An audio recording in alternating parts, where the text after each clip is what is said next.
This is my favorite part. Introducing Brooks Hogya! Nice to see everybody that didn't take WestJet. So, Chris Miller is going to come and join me up here today. I am part of the medical team. I've been here pretty much every event. I'm not participating this year from the medical point of view, but the medical team's like, nobody wants to do it. So Chris Miller is a trainee guy here, so he's going to be doing this next year. First things first, so who's on our team this year, Chris? Yeah, we have like a multidisciplinary team. Doctors, physicians, RNs, firefighters, paramedics, and a single cop for some reason. We'll be out on the course with everybody. If there's riders on the course, we'll be on the course. You'll see us out there. And there'll be somebody at the base camp from 8 in the morning till 6 in the afternoon. So if you need anything, come by in those hours. Hopefully you don't crash, but we need to know what happens if you crash. So I'm going to do a little pantomime here, so if you can't see in the back, you might need to stand up. So let's pretend Chris is riding along here, and he crashes. Oh no, did you hurt your leg? And some other riders come riding along. Ooh, all right. So first Adam's going to stop because he's actually a guide and he knows some first aid. So he's going to stop here and do first aid. And you're going to go back up into the event and you're going to slow people down so they don't crash into this guy. So you're going to do first aid. Second guy in goes back into the event and slows people down. And then you're going to phone this number that everybody has their phone out for. And if you guys are trying to get a hold of us, a text is a really good way to do it. Sometimes the phone reception is going to get spotty and we'll drop calls, but a text will pend until you get the reception to send it through. So make sure to tell us the racer number, the location you're at, and the injury that they have. Who, what, where are the big 3 things that we need. Perfect. Take a screenshot of the map and text it. Take a screenshot of the map and text it to that number. If you didn't write down the number, come and see us afterwards. We'll give it to you. Now let's pretend that we get lost. So you didn't follow Jeff Stromgren's advice. You missed the pink ribbon. You didn't see a confirmation ribbon. And you keep going. This is Canada. These roads go on forever. So it's nighttime and you're lost. And oh, you guys must have missed the ribbons too. Didn't I see you guys before? I'm cold and scared. Do you guys have your whistles? Whistles. And it's nighttime. We need to spoon. For those people that don't speak English, spooning. I'm cold and scared. It's nighttime. I'm on the edge. I need to get in the middle. Okay. So you're going to stay alive and we'll find you. But the key thing is to follow the pink ribbons so you don't need to spoon.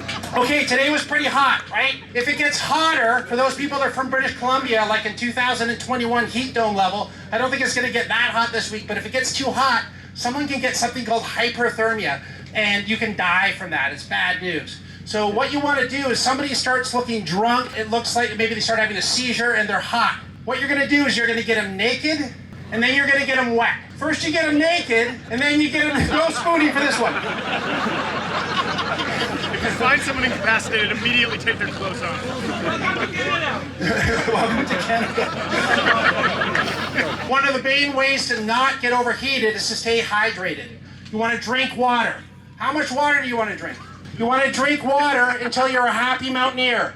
And a happy mountaineer always pisses clear.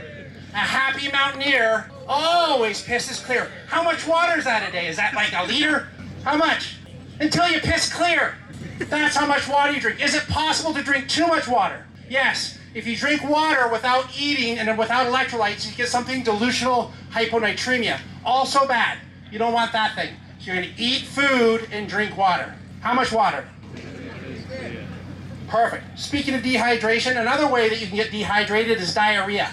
How do you get diarrhea? Well, you get shit in your mouth. How do you get shit in your mouth? Well, you don't want to eat your own or other people's poo.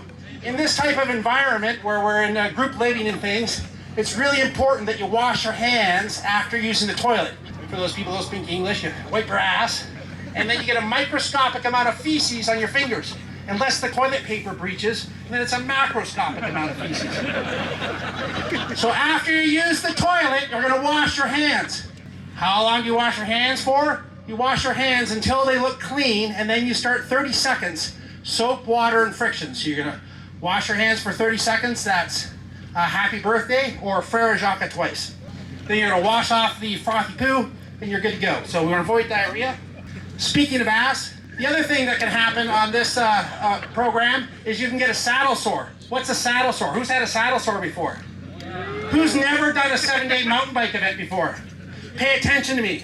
So a saddle sore is when you get a sore right here on your taint. It ain't taint, that. your perineum. That sucks.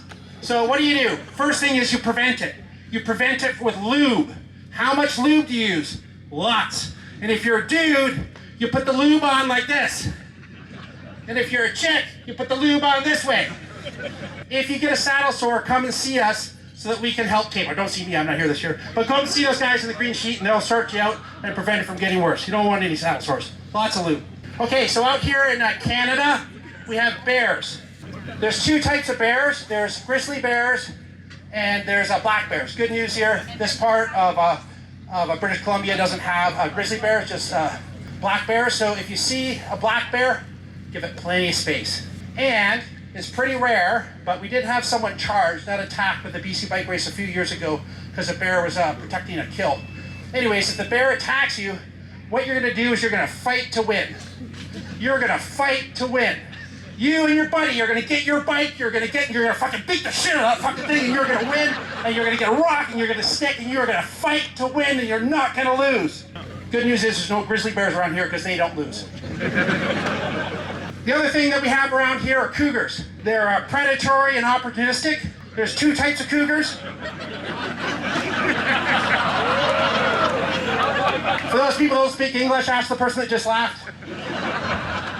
Always travel with a buddy, especially if you go to the bathroom. You should watch out, buddy. So if you're taking a piss, it's gonna come behind you.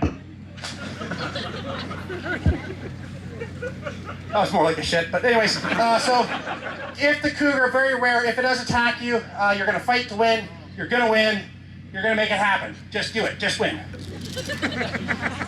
Then the other kind of cougar, you can decide if you're gonna win or not. Thanks, Brooks.